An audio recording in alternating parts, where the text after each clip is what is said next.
নমস্কার, জয় শ্রীরাম, জয় Bajrangbali from Barasat, from my home. তোমরা দেখতে পাচ্ছ আজকে আমি আবারও রেডি রাইডে বেরোনোর জন্য। আর আমার ব্ল্যাক লিস্টও কিন্তু সম্পূর্ণ রেডি। তোমরা একটু চারিদিকে লাগেজ ফেলে সব গোছানো। আর লাগেজের বহর দেখে তোমরা নিশ্চয়ই আন্দাজ করতেই পারছো আমরা চলেছি আবার একটা ক্যাম্পিংয়ে। আর এবার ক্যাম্পিংটা হতে চলেছে মুকুটমণিপুর ড্যামের কাছাকাছি দোলাডাঙ্গা বলে একটা জায়গাতে। তো ঘুরতে বাজে এখন 7:30, আর দেখতে পাচ্ছ আমিও মোটামুটি রেডি, শুধুমাত্র রাইডিং জ্যাকেটটা চাপাবো আর বেরিয়ে যাবো। চলো একেবারে মোটো ব্লগিং সেট আপে তোমার সঙ্গে দেখা হচ্ছে। চলো দুর্গা বলে আমরা আমাদের রাইড স্টার্ট করে দিলাম। প্রথম অফরোডিং পেতে কিন্তু আমাদের বারাসাতের বাড়ি যেতে হলো না, আমরা বারাসাতের মধ্যে ফার্স্ট অফরোডিং পেয়ে গেলাম বারাসাত শেঠপুকুরের কাছেই। রাস্তা এমন না, গাড়ি চালালে মনে হচ্ছে কোনো সিকিম বা লাদাখের রাস্তায় গাড়ি চালাচ্ছি। দেখতেই পাচ্ছ বিশাল বড় বড় গর্ত, তারপর বর্ষাকাল, জল জমে আছে সব গর্তে, বোঝা যাচ্ছে না কোন গর্ত কতটা ডিপ। তো বন্ধুরা তোমরা দেখতে পাচ্ছ আমার কিন্তু পেট্রোলের কাটা একদম রিজার্ভে। তো প্রত্যেক রাইডের মতো এই রাইডেও আমাকে পেট্রোল পাম্পে গিয়ে পেট্রোল ভরে তবে আমার রাইডটা স্টার্ট করতে হবে। আমি জেনারেলি মধ্যমগ্রাম পেট্রোল পাম্প থেকে পেট্রোল ভরাই, তার কারণ আমার মনে হয় পার্সোনালি ওখানকার পেট্রোলটা তুলনামূলক আশেপাশের পেট্রোল পাম্প থেকে বেটার। পার্সোনালি আমার মনে হয় আমি একটু হলেও মাইলেজ বেশি পাই ওই পেট্রোল পাম্প থেকে, তো সেই কারণে আমি সবসময় ওখান থেকেই পেট্রোল ভরাই। তো পেট্রোলের রেট চলছে আজকে 105 টাকা 50 পয়সা। আমার ব্ল্যাক বিস্ট কিন্তু পাক্কা 10 লিটার তেল খেয়ে পুরো একদম নিজের পেট ভর্তি করে নিয়েছে। তো এখন ঘড়িতে বাজে 8:24, আমি 8:30 ধরলাম। তো এই এখন থেকে ধরা যায় আমাদের অ্যাকচুয়াল রাইডটা স্টার্ট হলো, তার কারণ এর আগে পেট্রোল ভরা এই সেই করে প্রচুর টাইম ওয়েস্ট হয়ে যায়। তো এইখান থেকে আমাদের রাইডটা হবে সম্পূর্ণ আনইন্টারাপ্টেড। সকাল 8:35 আর আমরা পৌঁছে গেলাম বেলঘড়ে এক্সপ্রেসওয়েতে। অ্যাকচুয়ালি আমাদের এই আজকের রাইডটা কিন্তু গতকাল প্ল্যান করা ছিল। আমাদের ভাগ্যটা না সত্যিই খুব ভালো, গত কদিন ধরে এত বৃষ্টি হচ্ছিল সে বলার মতো না। যদিও আমরা একটা মনসুন রাইড বা একটা মনসুন ক্যাম্পিংয়ের জন্য প্ল্যান করছিলাম, তো গত কদিন ধরে বীভৎস বৃষ্টি হচ্ছিল। তো গতকাল সুস্মিতা হঠাৎ সকালে ঘুম থেকে উঠে আমাকে বলে যে চলো ঘুরে আসি, আজকেই ক্যাম্পিং করি। সাডেন প্ল্যান, তোমরা জানো যে আমাদের যত প্ল্যান হয় সবই কিন্তু সাডেন প্ল্যান হয় আমাদের। তো আমিও ভাবলাম হ্যাঁ, আমি তো অনেকদিন ধরে একটা মনসুন ক্যাম্পিংয়ের কথা ভাবছিলাম, তো যাক ঘুরে আসে যাক। তো সকাল ঘুম থেকে উঠেই গোছানো শুরু করলাম। আমার রাইডিংয়ের ব্যাগ জেনারেলি 70% গোছানোই থাকে, বাট বাকি 30% তো আমাকে অ্যারেঞ্জ করতে হবে, গোছাতে হবে। তো সেটা যথেষ্ট সময় সাপেক্ষ। তো দেখলাম গোছাতেই প্রায় তখন 10টা 10:30 বেজে গিয়েছিলো সকাল। তখন আমি ভাবলাম যে না, এত লেট যখন হয়ে গেছে, এত লেটে রাইড শুরু করলে আমি তো গিয়ে ডাইরেক্টলি কোনো হোটেলে বা হোমস্টেতে উঠছি না, আমি গিয়ে ক্যাম্পিং করব। সেখানে টেন্ট পিচ করার ব্যাপার আছে, অনেক কিছু অ্যারেঞ্জমেন্টের ব্যাপার আছে, অনেকটা লেট হয়ে যাবে। তো আমি সুস্মিতা বললাম তাহলে থাক, আজকে লেট হয়ে গেছে, আগামীকাল যাই। তো আর গতকাল বৃষ্টিও খুব পড়ছিল। ক্যাম্পিংয়ের সময় বৃষ্টি ঠিক আছে, কিন্তু রাইডিংয়ের সময় বৃষ্টিটা একটু কষ্টকর, কারণ জুতো মোজা সব ভিজে থাকবে। তো ঠিক আছে, যেইভাবে সেই কাজ। আমরা গতকাল স্কিপ করে গেলাম, আর আজকে ক্যাম্পিং করার জন্য, আজকে রাইড করার জন্য বেরিয়ে গেলাম। তো বেরিয়েই দেখি ওয়েদারটা এত সুন্দর, পুরো রোদ ঝলমলে। জানি না কতক্ষণ থাকবে এরকম, ভগবানের কাছে প্রে করি যাতে টোটাল রাইডটা এরকম থাকে। পৌঁছানোর পরে যত খুশি বৃষ্টি হোক কোনো প্রবলেম নেই, কিন্তু রাইডটা যাতে শুকনো থাকে। হয়তো সময় সকাল 8:47 আর আমরা উঠে পড়লাম বালি ব্রিজে। ডান দিকে দেখা যাচ্ছে মা দক্ষিণেশ্বরী কালী মন্দির। সকাল 8:57 আর আমরা উঠে পড়লাম মুম্বাই হাইওয়েতে। চলো তোমাদের সাথে একবার আমার রুট প্ল্যানটা শেয়ার করি। মুকুটমণিপুর যাওয়ার জন্য বেস্ট রুট হলো এই মুম্বাই রোড। এই মুম্বাই রোড ধরে আমরা যাব এখান থেকে সোজা খড়গপুর অবধি। তো খড়গপুর চার মাথার মোড় থেকে আমাদের নিতে হবে ডান দিকে, আর বাকি রুটটা আমি যেতে যেতে তোমাদের সঙ্গে ডিসকাস করতে থাকবো। ঘড়িতে সময় 9:18 আর আমরা চলে আসলাম আমাদের আজকের দিনের প্রথম petrol pump, Dhulagori petrol pump না, প্রথম টোল বুথকে পেট্রোল পাম্প বলছি। যাই হোক, প্রথম টোল বুথে আসলাম, টোল গেটে আসলাম আমরা, ধুলাগড়ি টোল প্লাজা। মাথায় খারাপ হয়ে গেছে। টোল প্লাজাকে বলছি পেট্রোল পাম্প। ঢুকতে চলেছে আমরা রানীহাটি। এতক্ষণ কিন্তু বেশ সুন্দর রোদ ছিল, কিন্তু ধুলাগড়ি টোল প্লাজা ক্রস করার পর থেকেই কিন্তু সামনে বেশ ঘন কালো মেঘ দেখা যাচ্ছে। ভগবান, যাওয়া অবধি বৃষ্টিটা আটকে রাখো, পৌঁছানোর পর ঝাঁপিয়ে বৃষ্টি দাও। বৃষ্টি কেন, ঝড় বইয়ে দাও, কিচ্ছু কোনো প্রবলেম নেই। বলতে বলতেই কিন্তু বৃষ্টি শুরু হয়ে গেছে। সামনে ফোটো ফোটো বৃষ্টি পড়ছে। এই রে, এবার মনে হচ্ছে রেনকোট বের করতে হবে। বেশ জোরে বৃষ্টি পড়ছে এবার দাঁড়াতে হবে। এই রে, তো হঠাৎ রাস্তা ধারে আমাকে এখানে দাঁড়িয়ে পড়তে হলো বৃষ্টির জন্য। ওই যে আমাদের বাইক দাঁড়িয়ে আছে, বৃষ্টির মধ্যে ভিজছে। আর যেখানে দাঁড়ালাম দেখলাম পাশে কিন্তু পেটাই পরোটা বিক্রি হচ্ছে। আমরা তো ভেবেছিলাম একেবারে কোলাঘাট গিয়েই সকালে ব্রেকফাস্টটা করবো, বাট দেখলাম এখানে যখন অলরেডি পাওয়া যাচ্ছে আর বৃষ্টির জন্য ওয়েট করতে হচ্ছে, তো আমরা এখানে নিয়ে এলাম পেটাই পরোটা। কেমন, ভালো? বৃষ্টি কিন্তু কন্টিনিউ পড়ছে। আমরা ভেবেছিলাম কি যে বৃষ্টিটা কমলে তারপরেই বেরোবো, কিন্তু দেখতে পাচ্ছি না বৃষ্টি কমার কোনো চান্সই নেই। তো সেই কারণে আমরা কিন্তু রেইনকোট পরে ফুল রেডি। এই যে আমিও রেইনকোট পরে ফুল রেডি, বেশি লেট করবো না, এই বৃষ্টিতে বেরিয়ে যেতে হবে। ঘড়িতে সময় এখন 10টা 22, আর আমরা কোলাঘাটের কাছাকাছি এখনও পৌঁছাইনি। তো ইন দ্য মিন টাইম হঠাৎ করে একটা প্রবলেম হলো। দেখলাম হঠাৎ আমার গাড়ি, মানে নর্মালি চাবি দিলে তো ডিসপ্লে শো করছে, কিন্তু যখন আমি সেলফ দিচ্ছি দেখছি পুরো ডিসপ্লে আউট হয়ে যাচ্ছে। এবার হর্ন দিলেও দেখছি সেম ডিসপ্লে আউট হয়ে যাচ্ছে, আবার চলে আসছে। কী জানি বুঝতে পারছি না। আমার ব্যাটারিও নতুন, এমন যে ব্যাটারি ডাউন হবে। আমার মনে হচ্ছে আমি রিসেন্টলি গাড়িটা সার্ভিসে দিয়েছিলাম, তো ওখানে হয়তো ব্যাটারির যে স্ক্রুগুলো হয়তো ঠিকঠাক টাইট করেনি, যে কারণে আমি যখনই প্রেশার দিচ্ছি হয়তো ওখান থেকে ডিসকানেক্ট হয়ে যাচ্ছে। দেখতে হবে সামনে কোনো গাড়ির গ্যারেজ আছে কিনা, একবার একটু স্ক্রুটা চেক করে নিতে হবে যে ঠিকঠাক টাইট আছে কিনা।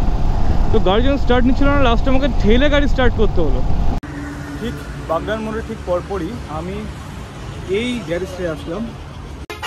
এখানে আমার গাড়িটা খোলা হলো, খুলে চেক করলো, তো সেরকম মেজর কোনো ইস্যু না। জাস্ট এই ব্যাটারি টার্মিনালগুলো যেটা আমি সন্দেহ করেছিলাম লুজ হয়ে গেছিলো, ওটা টাইট ফাইট করে দিল। তো টাইট প্যান সেট করে দিচ্ছে।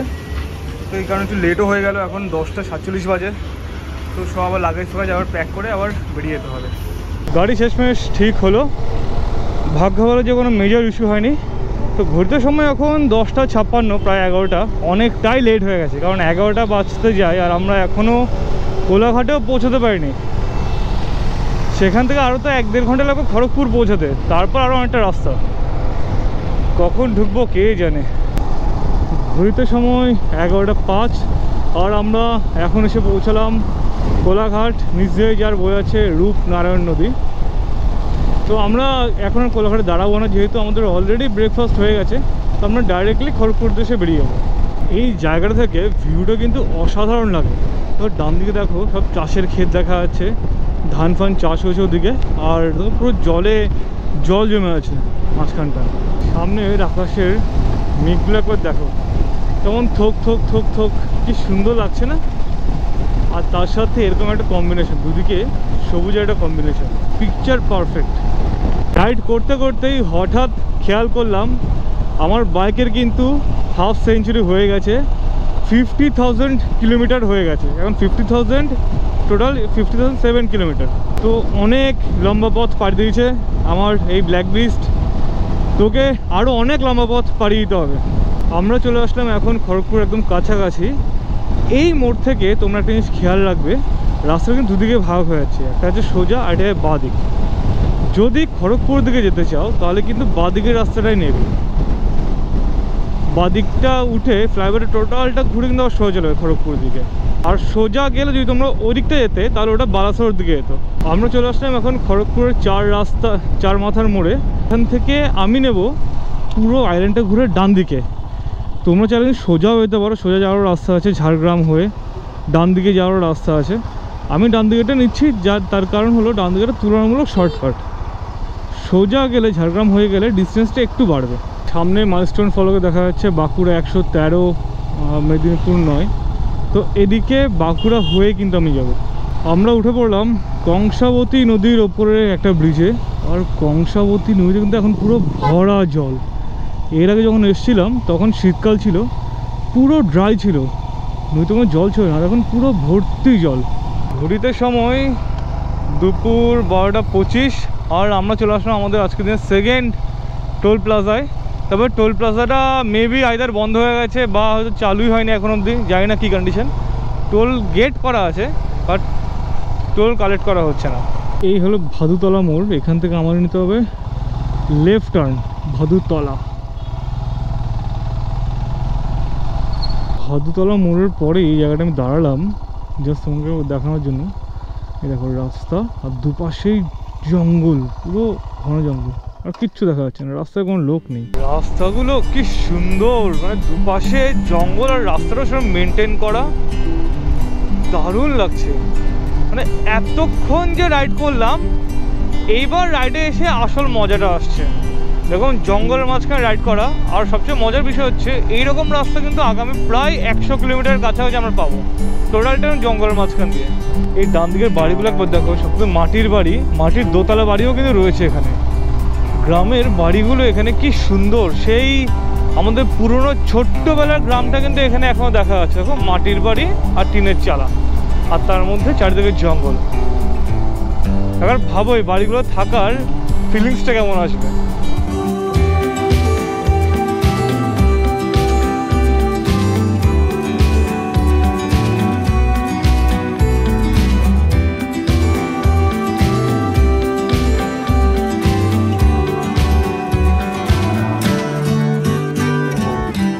গাছগুলো রাস্তাগুলো পুরো ছাতার মধ্যে রেখে রেখেছে। দেখো ওপরে খুব একটা সামান্য একটা লাইনের মতো গ্যাপ, পুরো পিকচার পারফেক্ট জায়গাটা। এখানে আবার সিনারিটা একটু আলাদা, এখানে আবার রাস্তার দুপাশে সুন্দর কিন্তু ধান চাষ করা হচ্ছে, আর এরকম কার্ভি রাস্তা, ও আর কি লাগে এরকম কার্ভি রাস্তা থাকলে, বাইকারদের জন্য হেভেন। এরকম জঙ্গল, সবুজ, কার্ভি রোড, টারম্যাক রাস্তা, কি চাই আর। আমরা গোয়ালতোর মোড়ে, আর এখান থেকে আমাদের নিতে হবে লেফট টার্ন। চলে আসলাম আমরা সারেঙ্গাতে। তো সারেঙ্গা থেকে এখানে আমাদের টোটাল ডিস্টেন্স আর প্রায় ওই 40-45 কিলোমিটার। চলো তোমাকে এবার আরেকটা নতুন জিনিস দেখায়। এটা ছিল রোড, কিন্তু কমপ্লিটলি বন্ধ হয়ে গেছে। আগের বার এখান দিয়ে গেছিলাম সোজা। আচ্ছা আচ্ছা, তো এখানে ভাইদের সঙ্গে দেখা হয়ে গেল। অ্যাকচুয়ালি এখানে দিয়ে আমি যাচ্ছিলাম, গুগলেও তাই দেখাচ্ছিল রাস্তা, আগেরবার এখান দিয়ে গেছিলাম, তো এখন দেখছি পুরো ডুবে গেছে রাস্তা। তো এই ভাইরে আমাকে গাইড করে দিল কোন দিক দিয়ে যেতে হবে। ঠিক আছে, আসি।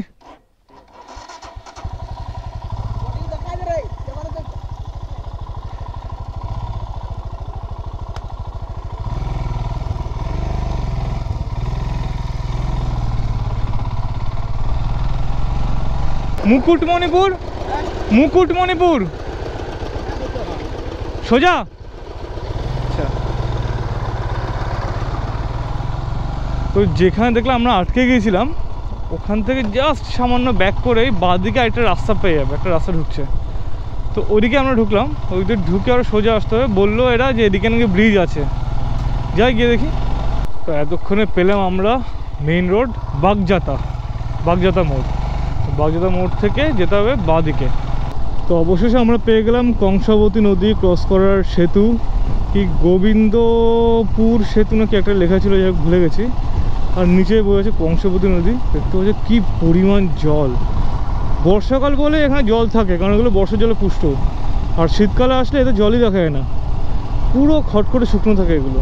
তো এইখানে রাধা দামোদর হোটেল অ্যান্ড সুইটসে আসলাম, দেখি এখানে কিছু হয়তো পাওয়া যাবে, দেখি কি পাওয়া যায়। তো আমরা এখানে অর্ডার করলাম মাংস ভাত, তো এখানে দিয়ে দিলাম চিকেন, আর এখানে সবজি, আলু পোস্ত, আর একটা আলু ভাজা, চাটনি আর ডাল।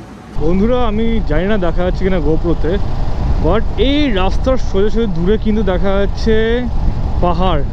আমরা অলরেডি পাহাড় দেখতে পেয়ে গেছি, ওটা মেবি পরেশনাথ পাহাড়, আমি শিওর না। ওই দূরে এখন আস্তে আস্তে আবার ঢেকে যাচ্ছে, কিন্তু দারুণ লাগছিল। আও ম্যান, দেখো একবার, দেখো কি সুন্দর এখান থেকে ভিউ দেখা যাচ্ছে, পুরো পাহাড় রেঞ্জ দেখা যাচ্ছে। ওই দেখো পাহাড়ের ওপরে বৃষ্টি হচ্ছে, পুরো মেঘ পুরো পাহাড়ের উপরে ঝাঁপিয়ে পড়ছে। কি সুন্দরটাই না লাগছে এখানে। ও এই সিনারি কিন্তু হঠাৎ করে পুরো সারপ্রাইজ সিনারি, এটা এতক্ষণ দেখা যাচ্ছিল না, হঠাৎ করে এটা চোখে পড়লো। আমার পেট্রোল কমে গেছে, তো যে কারণে আবার ইন্ডিয়ান পেট্রোল পাম্পে চলে আসলাম। তো এখানে কিন্তু পেট্রোল দামটা একটু বেশি দেখছি, পার লিটার 106 টাকা 11 পয়সা, যেটা সকালে ভরলাম 105 টাকা 50 পয়সা, মানে 61 পয়সা এখানে বেশি। আমরা চলে এসেছি প্রায়, এই যে মন্দিরটা দেখতে পাচ্ছ, মন্দির দিয়ে বাঁদিকে যেতে হবে। ওই যে দূরে দেখা যাচ্ছে এটাই হলো মুকুটমণিপুর ড্যাম। তো আমরা একটা সাইড দিয়ে ঘুরে উঠছি যাতে ডাইরেক্ট মিডল দিয়ে ওঠে, একটু শর্টকাট হবে, রাস্তা খারাপ না।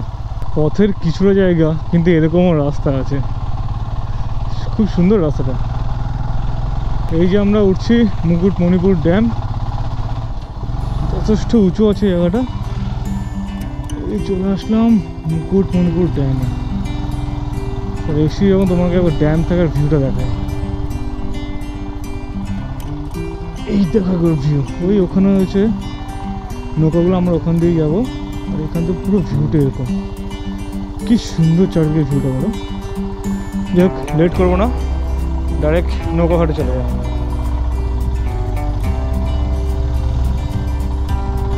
এরকম একটা রাস্তা জলের সামনে, ওই সব নৌকাগুলো দাঁড়িয়ে আছে, দূরে কিন্তু পাহাড় দেখা যাচ্ছে। ও খুব এক্সাইটেড, কখন যে পৌঁছাবো ওখান থেকে, ভিউটা দারুণ আসবে।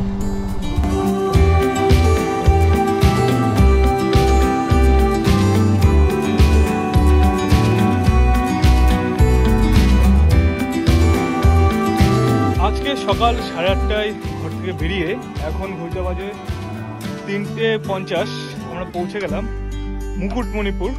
মুকুটমণিপুর এই তোমার সামনে দেখতে পাচ্ছ, এটা হলো মুকুটমণিপুর ড্যাম। এখান থেকে ঠিক অতটা ভিজিবল হচ্ছে না। তো আমরা এই মুহূর্তে মুকুটমণিপুর এই লেকটা আমরা পার করব, ড্যামটা পার করবো। ড্যামটা পার করে আমরা ওপারে যাবো দোলাডাঙ্গাতে, সেখানে আমরা ক্যাম্পিং করব। তো আমরা এখন এখানে ওয়েট করছি আমার নৌকার জন্য।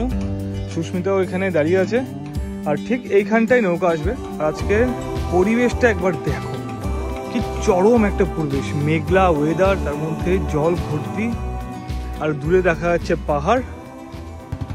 ওই যে দূরে আমাদের নৌকা আসছে, ওখান থেকে প্যাসেঞ্জার বোঝাই করে, ওটাতেই আমরা যাবো। অনেকক্ষণ ধরে ওয়েট করছিলাম, ওখান থেকে প্যাসেঞ্জার না আসলে, না হলে এটা এখানে আসছিল না। চলো এখন হচ্ছে বড় চ্যালেঞ্জ, এই নৌকায় তুলতে হবে গাড়ি।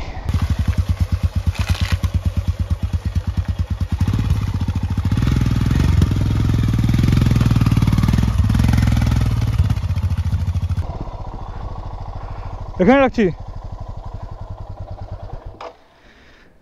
গাড়ি উঠে গেলো খুব ইজিলি, আর সিস্টেমটা ভালো করা আছে। দূরে দেখা যাচ্ছে ওখানে দুটো আইল্যান্ড। তো মাঝি ভাইদের সাথে কথা বলছিলাম যে ওরা দিয়ে আসতে পারবে না, বললো হ্যাঁ ওসব জায়গায় ওরা দিয়ে আসতে পারবে। তো ভাবছি যদি কখনো সুবিধা হয় ওখানে একবার ক্যাম্পিং করবো। এবার দাদারা তো বলছে ডিরেক্টলি জলেই নামিয়ে দেবে।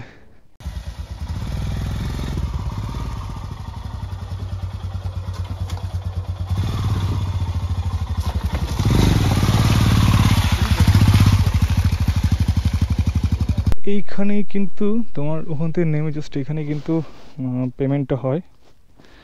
টোটাল আমাদের লেগেছে 50 টাকা। এইবারের ম্যাক্সিমাম জার্নিটা কিন্তু এরকম, এরপরে যা জার্নিটা আছে এরকম জঙ্গল মাঝখান দিয়ে, টোটালটাই দুপাশে কিন্তু জঙ্গল আর মাঝখান দিয়ে রাস্তা। জঙ্গলের মধ্যে দিয়ে গাড়ি চালাতে এত সুন্দর লাগছে না।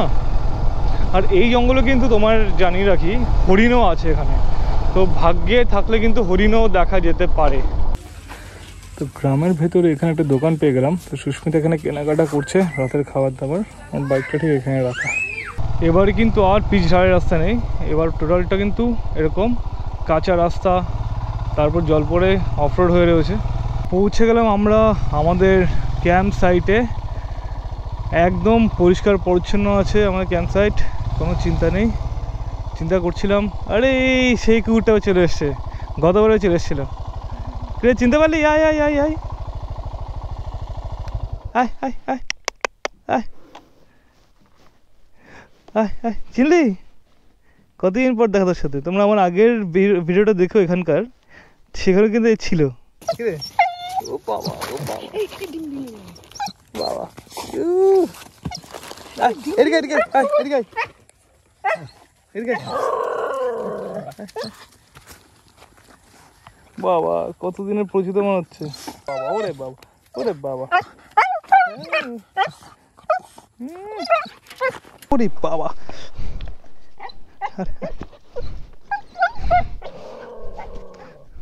এদিকে এদিকে ওদিকে না, ওদিকে ডিস্টার্ব করিস না, এদিকে আয় আয় আয় আয় আয়।